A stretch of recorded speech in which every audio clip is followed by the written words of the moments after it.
Focus lesson number 8, tone and diction. In the first question, it wants to know how the tone of the essay changes as the essay progresses, and it wants you to explain how you got your answer. Explaining your answer is very important, especially in writing a final exam, because you will not receive full marks if you only answer the question directly. You must also show how you found your answer. This is considered supporting your answer, and it is a necessary part of answering a question. The tone in the early paragraphs is negative. Phrases such as, was a difficult man, scolded and teased me, and would lash out with his cane, make it clear that the author did not like his grandfather.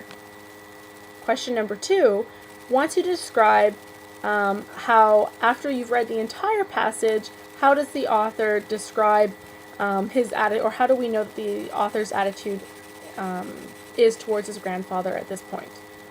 And by the end of the passage, the reader or the audience realizes that the author has learned to love and respect the grandfather. The third question is asking you, if you were rewriting this passage to create a humorous tone, what parts of the passage would you take out, and what parts would you expand on? So there are several possible answers to this question, and if you're unsure if your answer is correct, or if you have any questions about why, if your teacher's already looked at your question, why he or she pointed out some mistakes, make sure that you clarify these with your teacher so that you really understand.